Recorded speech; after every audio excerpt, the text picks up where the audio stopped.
Hey guys, welcome back to Hike Oregon. This is the long-awaited Charlton Lake solo overnighter redemption trip.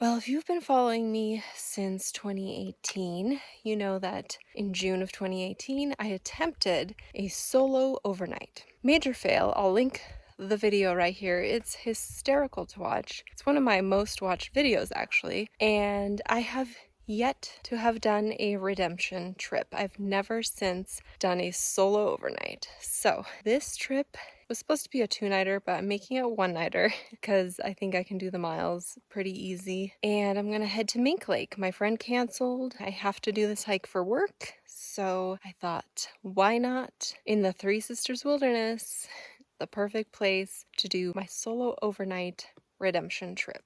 So we'll see how it goes. Hopefully it is more successful than Charlton Lake. It better be because I'm way further from the car. I'm going to Mink Lake tonight. Gonna camp there and then tomorrow head over to Horse Mountain, hopefully summit Horse Mountain if there's somewhat of a trail, and then head over to Horse Lake and then head back to the car. So as you can see, I'm like sweating. It's already so hot. It's like just past 11 and I think I have like 11 miles or something. I already hiked a mile. So we're going to be on the PCT for quite a ways until the Mink Lake Trail cut off. So I'll keep you posted and I'll catch you on the trail. So far so good. I'm almost 3 miles in. Still have phone service, which is nice. Makes me feel a little bit better. Yeah, still on the PCT. I've seen 2 day hikers so far, and then PCT hikers going out to Elk Lake. So no one going my direction yet. So we'll see how many people are at Mink Lake. I know it can be accessed from like the Six Lakes trailhead and stuff like that as well. So we'll see.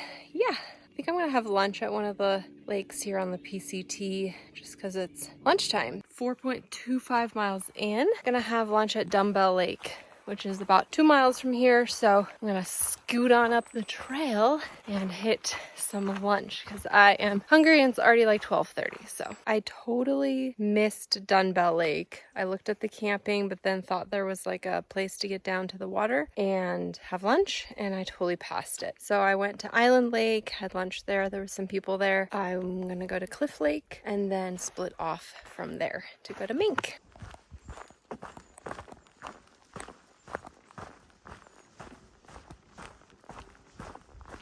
Hey guys, I don't know what it is. I was super stoked. I was feeling so good on the PCT, and as soon as I got off the PCT, started getting a little freaked out. So annoying. So I get to Mink Lake. It's only like 3:30. There's not a soul here. It's a huge lake. There's no one here. I freak out.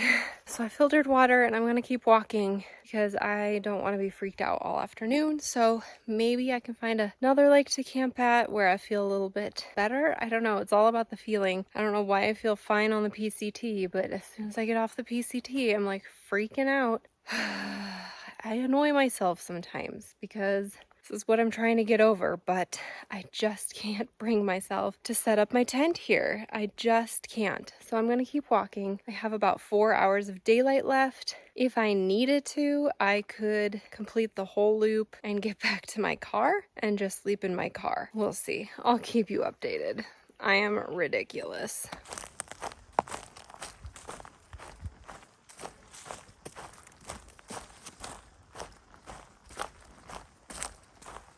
Okay, I made it to a camp. I was heading to Spy Lake because that was a lake nearby that had camping, and I was starting to get really, really exhausted. I've gone 16.8 miles, and I was starting to really slow down my pace, and I was like, I'm not gonna make it to Horse Lake as much as I wanted to.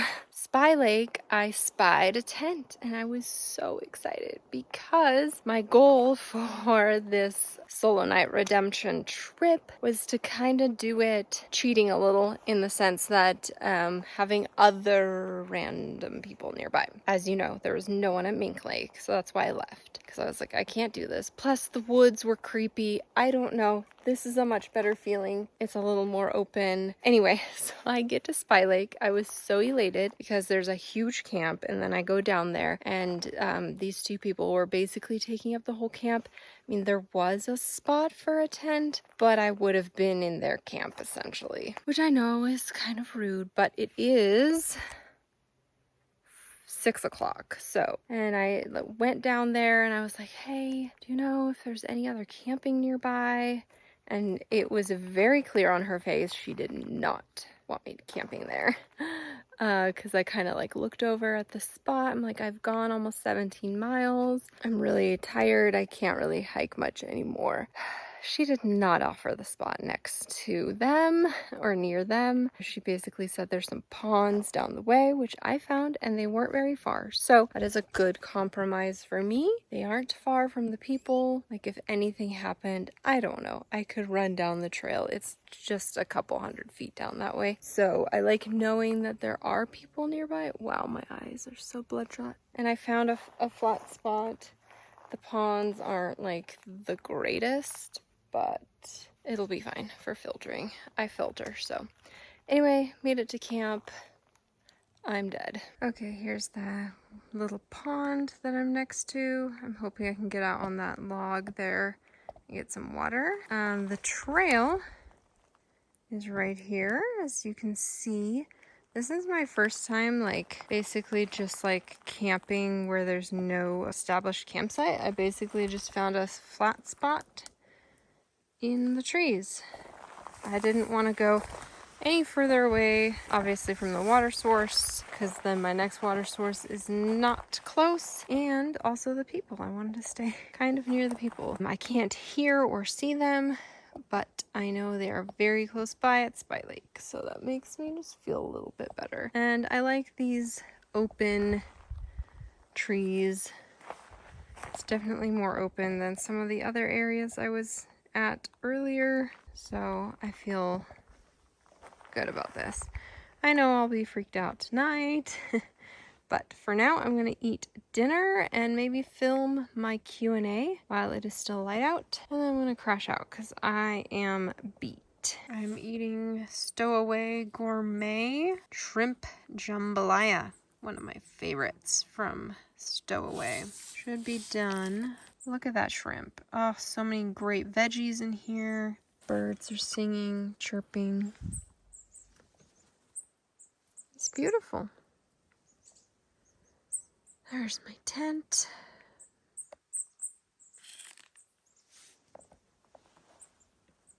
Oh, and I went and got water. That's my knock. Vecto sitting there ready to be filtered. I was able to get out on that log, so that's nice. Yeah, just enjoying my dinner, listening to a podcast.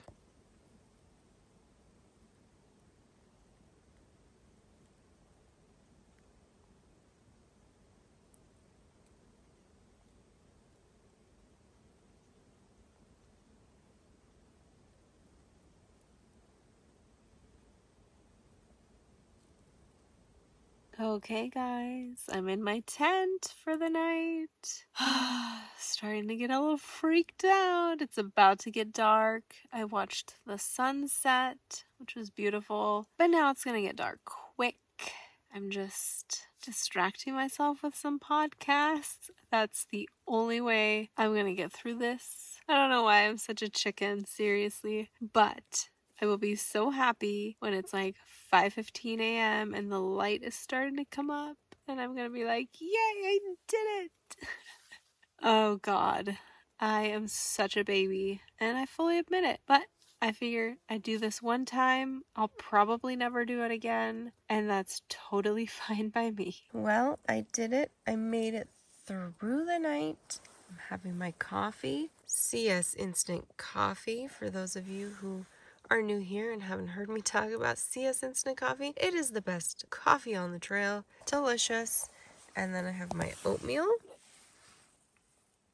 Beautiful outside. It's like 61 degrees right now. It didn't get very cold. I'm at like 5,300 feet elevation or something. I slept pretty well. I slept from like the time I went to bed, which was like 9-ish. Really early, 9-ish, but it gets dark early now. So I slept from like 9-ish until 2:30, like all the way through. And then I had to pee, and then I kind of had a tough time falling back asleep. The wind kind of picked up, so like all the trees were making noise, and I just couldn't really go back to sleep very well. So probably laid there for about an hour, and then went back to sleep until my alarm went off at 5:45, and then I snoozed till like 6:15 because I was still kind of tired. So I got most things packed up, but I'm just eating breakfast in my tent, and then I'm gonna hit the trail.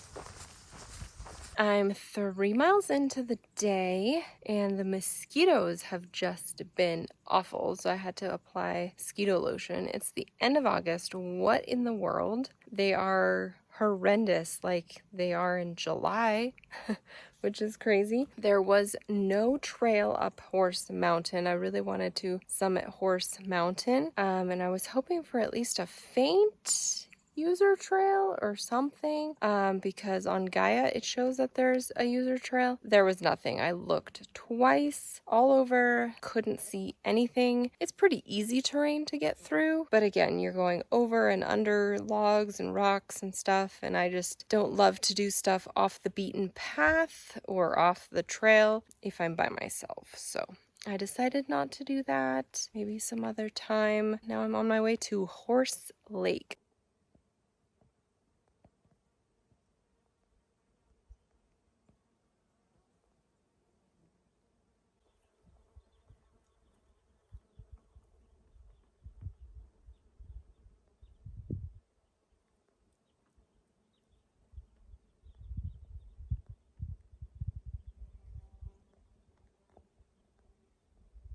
So there's a ton of camping over here. You could bring like a big group.